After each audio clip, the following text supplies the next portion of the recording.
Good afternoon, everyone.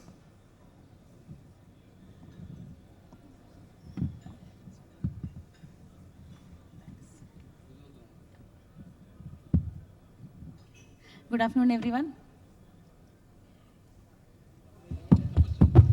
I know after a set of keynote sessions, we are going to the next panel experience. And on the trifecta of three things: customer experience, employee satisfaction, of course, how Gen AI can improve productivity for the BPO. So we have a very interesting panel here, all industry veterans, and I know it's going to be a very engaging session as well. Thank you all for your attention, and I hope we'll have an interesting session today. Thanks. So I think, Sudeep, let me start with you. Of course, whenever we have seen a very good customer experience, so we have seen a very good customer experience. We always feel that it's a very engaged employee who's behind this, right? So my first question to you will be on how do you feel improving employee experience will translate to better customer experience in BPO? All right, thanks, Vindhya. But before I answer that, I'd of course like to thank our event organizers here. Thank you, NextGen, for having us here and giving us this wonderful platform to share our experiences. Now, talking about customer experience, employee experience. Now, I think it's going to be easy after the video that you just saw before the break, right? Because it is very, very relatable. Now, I'll give an example of myself. I have 2 credit cards from 2 different banks. Both are very well-known banks. One is one of the leading banks of India. I'm not going to name anybody. And one is a company that provides credit cards exclusively, and they're an American brand. Now, when I talk to these 2 companies for whatever issues, right, when I talk to their customer rep, I always feel that I had a much better experience when I talk to the credit card from company A, for example. I always feel when I talk to a rep from the company B, I can hear everything that's going around behind him or her. I'm sure you guys have had this experience. I can even hear them resetting the pin of some other customer. I can hear 3, 4 Indian languages, conversations going on. Whereas when I talk to the customer care from bank A or the credit card company A, I don't hear anything. They hear me loud and clear. My calls, I finish the calls in much quicker time. I feel I get my resolution properly. So when my wife wanted a credit card, I made sure that she gets a credit card from company A and not company B. So this is how in real life, the bank B lost a probable customer just because of the customer experience that I had, just because of the background noise that I could get when I was talking to that particular bank. Now, this is customer experience. About agent experience, you just heard. Pre-pandemic, post-pandemic, these are 2 different worlds. Hybrid work is here to stay. People will work from home. And when you work from home, there will be noises. When you work from coffee shops, there will be noises. There will be pressure cookers, there will be kids, there will be dogs, and the likes. And we cannot avoid it. So, equipping these agents with tools that can mitigate this and providing an experience, a superior customer experience to the person on the other hand, are very, very important. That is where tools, products that can help this situation, I think any agent would really, really be glad to use and to get some help. Yeah? Thanks, Sudeep. I think I will absolutely align with that, and there are cases, absolutely align with that, sorry. There are cases definitely where the customer experience is driven by employee experience, and we see that in every sector, and that's what drives longer relationships or sticky relationships also with the customer. Going to next, Ashish. What role do you think AI plays in strengthening or weakening data privacy in customer interactions? Thank you, first of all, Vindhya, for the question, and really appreciate all of you having me, giving me this platform. See, I think my perspective, the way I look at it is that AI is only going to become more and more, prevalent in our lives, in everything that we do, right? And all the customer interactions that are out there, they are becoming more and more AI-led. I don't think there is any any company out there working with consumers that are not using chatbots, that are not thinking about voice bots.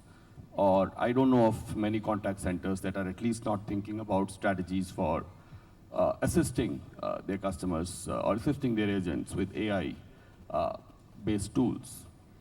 I mean, I know that, even in markets like India, companies like Zomato are issuing refunds on chatbot, right, which is a leap of faith, actually, in our context.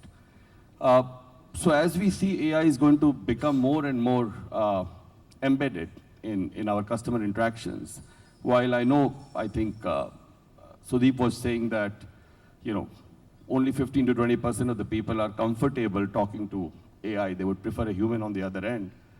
But, whether the customers like it or not, I don't think companies can afford the call handling time, for the transaction or what the transaction is worth.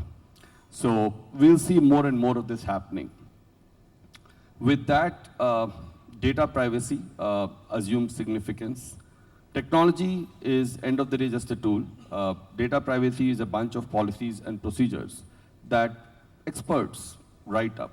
Right? They basically say this is the right thing to do, this is not the right thing to do. Technology can rapidly automate those policies, those procedures, but it costs money to automate those policies and procedures.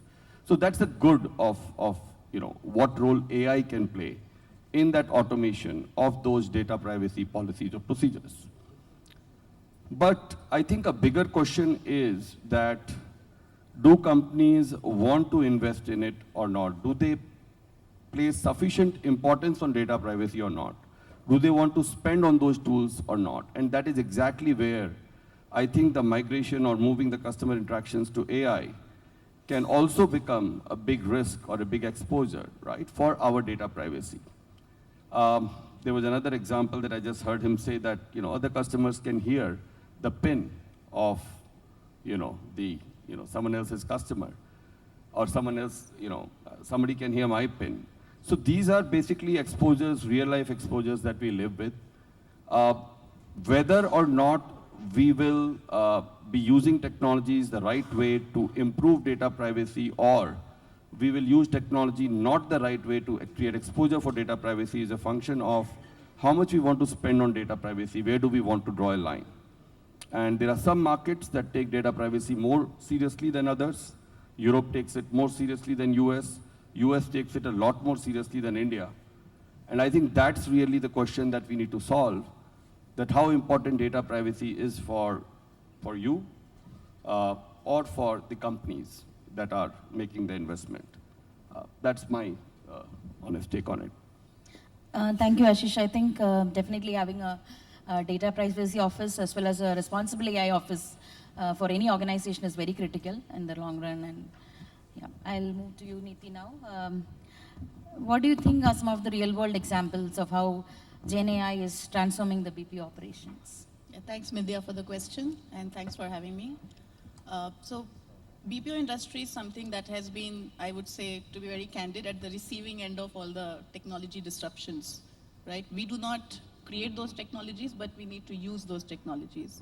But with every such technology wave, BPO industry has become more wiser, more mature, and now when a new technology comes in, now it is AI, Gen AI, agentic AI, very soon it could be quantum computing, ambient AI, or anything for that matter.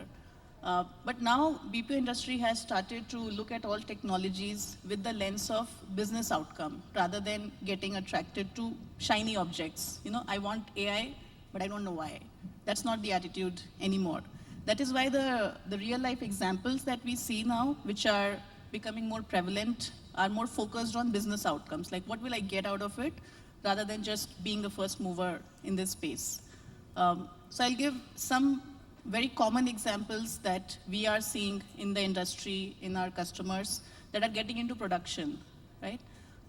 So if we look at employee experience, right? A common one is having AI agents or chatbots being provided to employees of an organization, where most of their queries can get answered without involvement of a HR person, let's say, questions on leave policies, questions on travel policies, maternity leaves, any question that employees may have. Now what this does is this obviously improves the employee experience because they can get almost instant answers, impacting the employee experience as a business outcome, but it also impacts positively the efficiency of HR operations, right? So it is able to give you both sides of the thing. And I think in one of the presentation where IBM was talked about as client zero, there also they talked about giving this to their employees. Secondly, if we look at the same employees, let's say going to work in an organization, and they work, let's say, in a contact center, they are able to use technologies like Agent Assist, which helps them respond to customer queries, and that agent is doing the work of going through the documents, going through historical data, and guiding the agent in terms of how they can help the customer, right? So that's the other side of the technology. And from an acceptance perspective, I think, Sudeep, you talked about most of the customers want that human touch, right? But we should also put it in parallel with the generational shift that's happening, right? Gen Z is much less likely to interact with a human being or to make a call, right? We'll see it in our kids and the younger people, right? They'll rather text rather than make a call, right? So there also it aligns with, and the same employees come and work for these organizations. So employee experience becomes important. In the supply chain space, procurement timelines are being cut short. Like an example would be cutting short time to raise a PO or a procurement order from the time the indent is raised. So we have done that for a large steel manufacturer where the time has been cut down by looking at the supplier data, past delivery data. So even in supply chain operations, AI is having an impact, right? I hope that answers, yeah.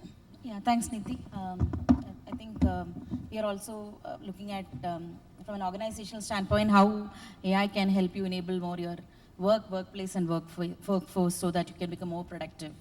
And moving from first an enabler to an agent and finally becoming an influencer. I think that's also the role that we see for AI in employee side.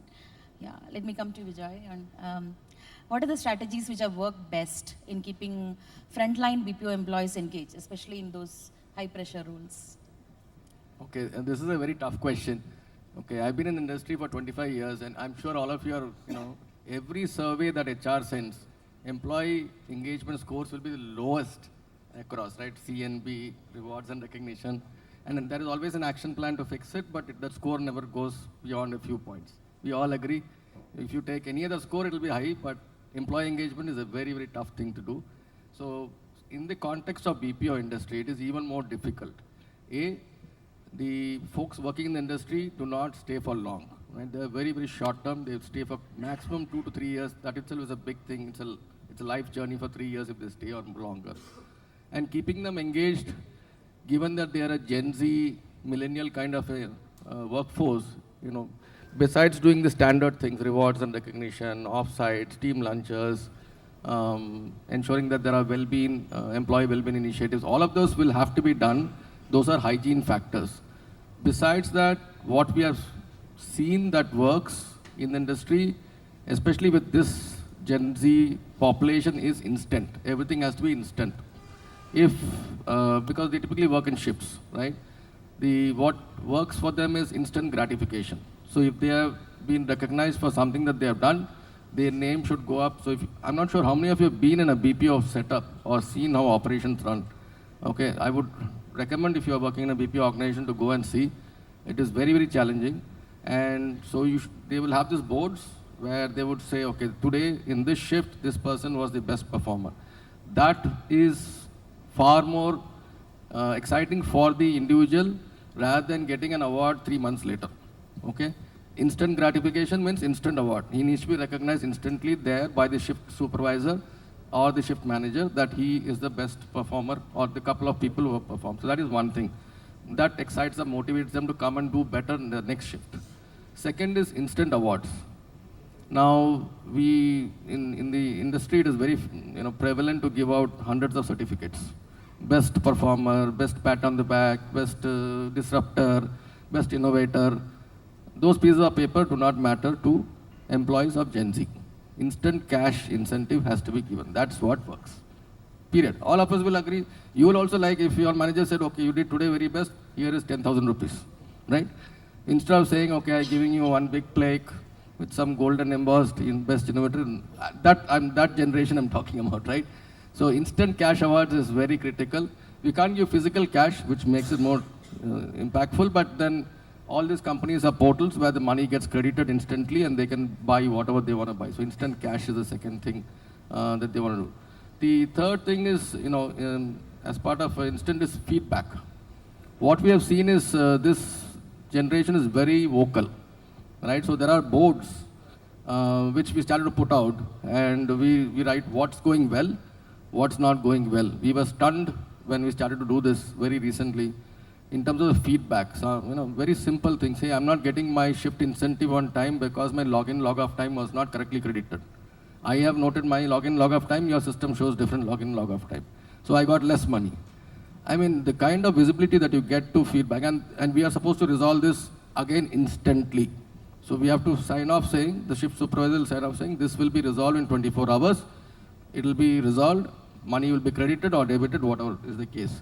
Again, instant feedback coming from the people in the floor back to the organization. So everything has to be instant. Instant gratification in terms of recognition, cash rewards, and instant feedback. This is what works for this kind of a generation. You have to tweak it, but also do all the other things. You do not stop the annual offsites, the team lunches, quarterly events, R&Rs, gym membership, all of those still has to continue.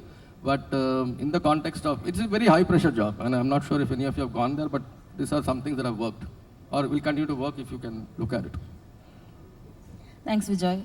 I also have seen personalized employee journeys, right, based on the department, based on the requirement really works. As well, now with automation of the task, you get a lot of more time to put them on a little more strategic stuff. That really helps as well, yeah. Okay, coming back to Sudeep again, yeah. So how are organizations, in your point, rethinking the workplace culture and work-life balance in this hybrid or remote BPO setups? Great question, Vindhya. So I'll start with what Vijay just mentioned. Some of us, I don't know if all of us, have been to a BPO floor or contact center floor, right? I do this for a living, so I have seen a lot. And I can tell you, there is a buzz. There is a constant buzz of course, people chatting and talking. Whether they are on a call or not, these people are chatting with their neighbors and things, right? Now, our brains are made in such a way, you cannot cut off an audio source. There is no way. Whether you like it or not, you are listening to all the buzz, and your brain is constantly trying to make out what is noise and what is voice, filter out the unwanted, focus on the wanted. Your brain is doing this involuntarily, non-stop. So, I'll take an example. I was at an airport, my flight got delayed, whatever. I was stuck there for about 6 hours. I didn't do anything for those 6 hours, but I was exhausted after those 6 hours. Why? Because for all those 6 hours, my brain, the cognitive load on the brain was so much that for all those 6 hours, it was trying to filter out the ambient versus what I need to hear, whether it's an announcement or I'm talking on the phone or whatever. So our brains are working non-stop. And imagine this agent who is in the middle of a call and middle of this non-stop buzz. This puts way higher cognitive load on his brain. Now, when products like ours bring in AI, we have technologies called Brain Adapt, when that can help you separate these noises and voices and reduce the stress on the agent's brain, the agent will feel much fresher, will feel much less tired when he goes back home. That itself will bring in a much better work-life balance, as we put it. So, tools that can help these agents filter out these noises, reduce brain fatigue will really, really be helpful, and they will really, really appreciate these kind of tools. I hope that answers the question. So EPOS headsets is the answer, is it, Sudeep? Maybe one of the answers, but all good quality products, that can help agents will be a good answer. Absolutely, yeah. Thanks, Sudeep. We'll come back to you, Neeti. As AI continues to evolve, how do you ensure that it augments rather than replaces human talent in BPO? Yeah, thanks, Bindya. So that's a very pertinent question that is in many people's mind. That as AI comes in, will the BPO employees will get completely wiped off, and what are they going to do? But that is not the case, because if you see AI coming in, we talk about these grand agentic AI visions, right? That organizations can go for. But the real test is when the rubber hits the road. There are two key issues, or I would say two AI dilemmas that we have seen organizations go through, right? And these are the two primary ones. There are many, many more, but just to keep it simple. First is on the hallucination side. Now, in a B2C setup, probably that may not be a very big concern, right, in some industries. But when you talk about B2B, there is really a need to trust the AI. So leaders wonder, how do we trust the AI that hallucinates, right? How do we create that mechanism? How do we stop something from going through if it is critical? So how do we control it as well, right? The second issue is of what is known in the industry as automation complacency. It's an old term, automation complacency, which means a human relies too much on technology and fails to notice any warnings or triggers that the system gives, and just goes next, next, next, next, complete, right? Not looking at what it is saying. And that is also a serious issue, because even though the system is telling you, maybe review it, because I am not sure if this invoice is fraudulent, as an example, in finance and accounting operations. But 70% I am sure, right? 30% I am not. And a human being will say, if technology is saying 70%, maybe it is not a fraudulent invoice, let's go through with it. And then the outcome is that, an invoice gets paid, the organization loses money because it was a fraudulent invoice. So the accountability and ownership issue becomes very hazy in these kind of context. So when we go and talk about AI, agentic AI, any technology to the customer, these are the two AI dilemmas that we have to work towards. And this is where the BPO employees can play a huge role, because they are aware of the context of the customer, how that customer functions, how that organization functions, what are the nuances, right? Because all these AI agents that we put in the environment need to be configured, need to be set up, some custom instructions need to be there. And these are not codes, right? These are instructions that, when you see this kind of input, behave like this, give output like this, check for these things, right? These are not rules in a traditional system. And these set of instructions, set of logics, algorithms is given by the BPO employees. So BPO employees need to kind of raise themselves up to see, instead of doing the transaction, how do I establish those guardrails, monitoring mechanisms, so that the automation complacency part is kind of taken care of. And at the end of the day, no matter who's doing the transaction, if I may put it that way, the buck has to stop with a human. In terms of, there should be a sense of accountability as well, right? You all may have heard of this case that happened with Air Canada, I think, where the chatbot, where a passenger was interacting with this chatbot, and it gave wrong advice to the customer, saying, yes, you can claim this refund after you have taken the flight, right? So the passenger did that, asked for the refund after the flight, and Air Canada refused, saying this is not in their policy.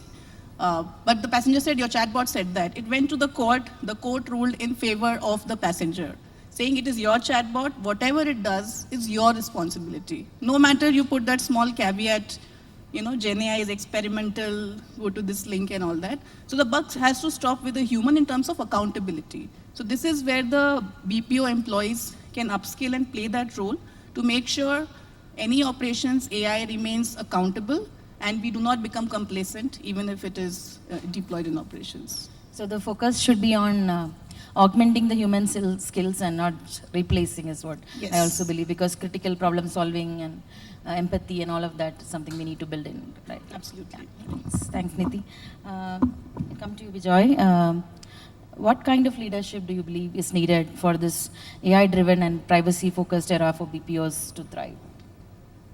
Okay, what kind of leadership in the AI era?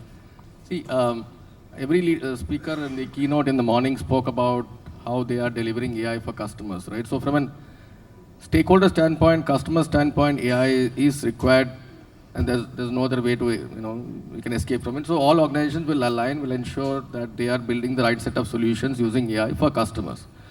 The leadership that is truly required is internal facing. External facing, there are enough marketing teams, CX teams that will drive that kind of, sales teams that will drive that kind of engagement. What is missing is how those AI solutions will be implemented internally, leveraged and deployed for employees to be able to execute on top of it. That is the biggest change agent that is missing whenever we build an AI solution, right?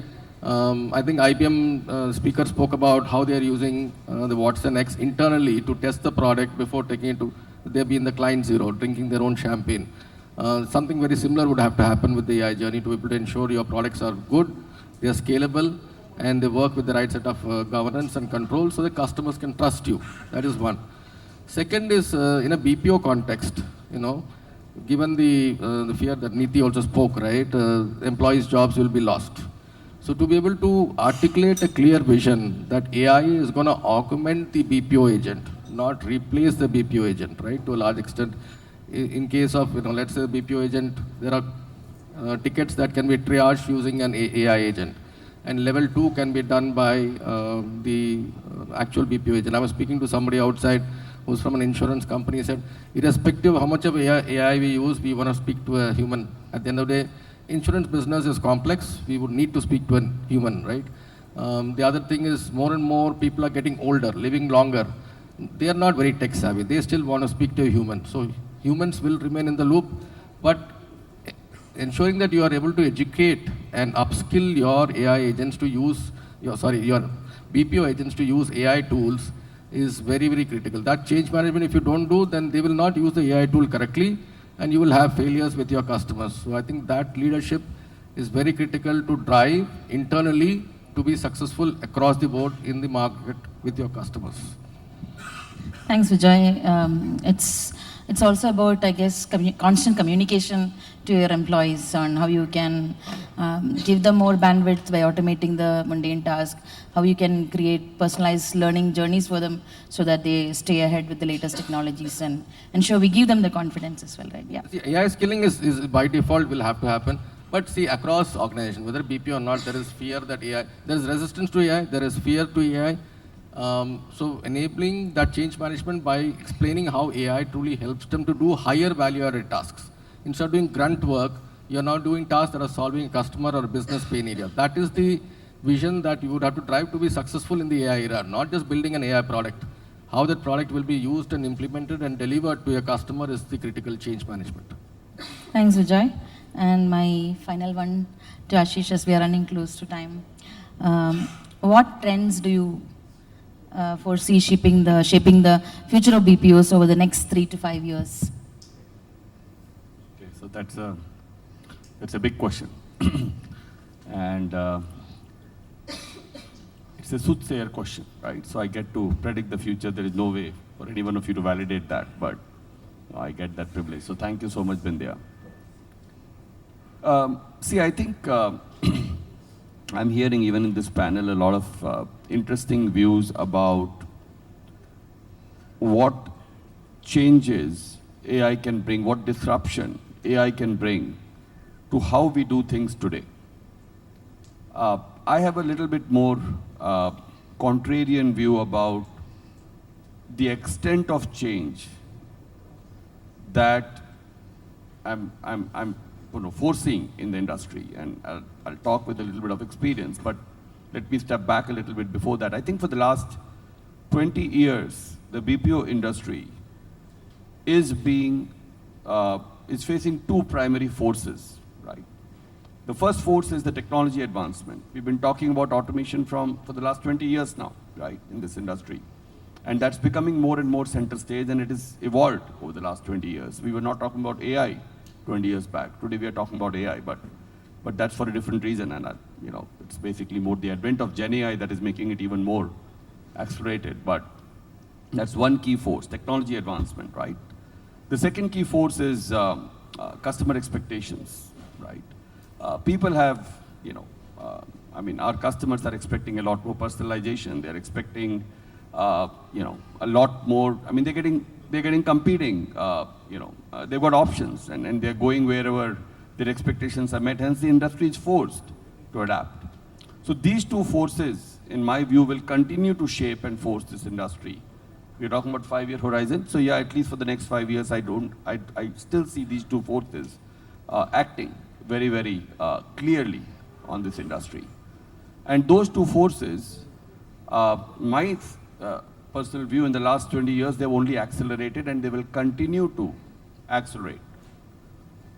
What that means, in my view, is that, technology will be able to do a lot more complicated tasks. Today, we are thinking that technology is only going to do L1 tasks. We are running programs in B2B industry scenario. For example, for a P&C insurer, which does B2B insurances basically, right, for buildings, for properties, the brokers, they have to work with brokers because, it's a complex transaction and it's expensive transaction, it's a high value transaction. The brokers, enter a lot of data in some regulatory forms called accord forms. And these forms are like sometimes 30 pages, 40 pages thick forms.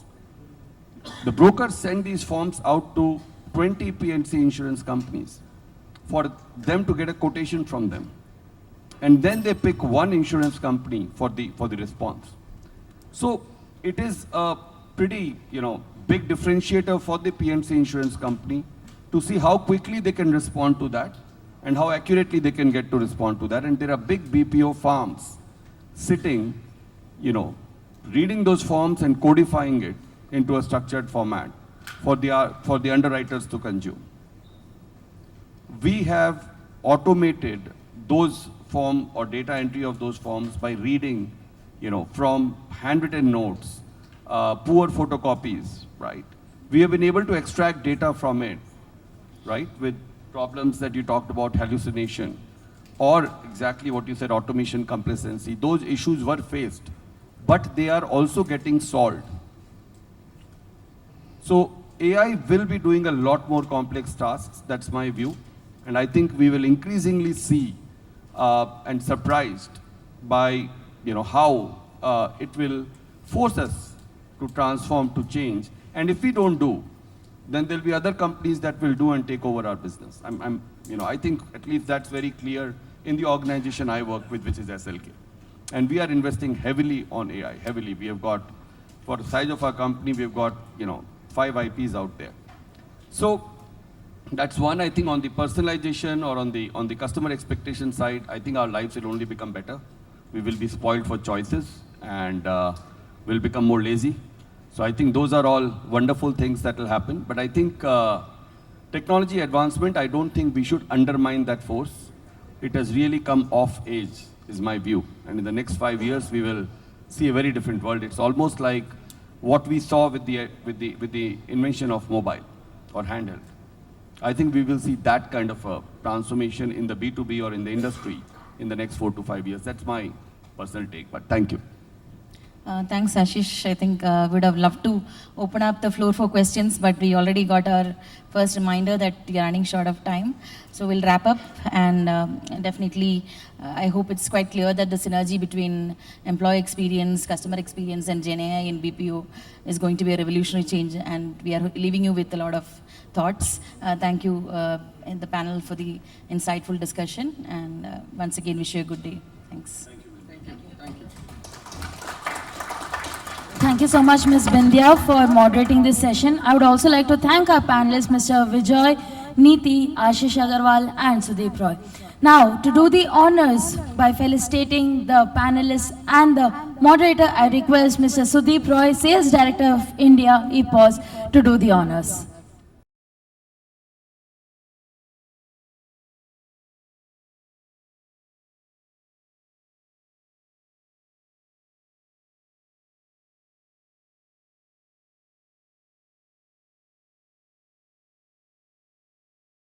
Thank you, Ms. Bindya, for moderating the session. Thank you, Mr. Vijay, Ms. Neeti, Mr. Ashish, and Sudeep for joining as the panelists.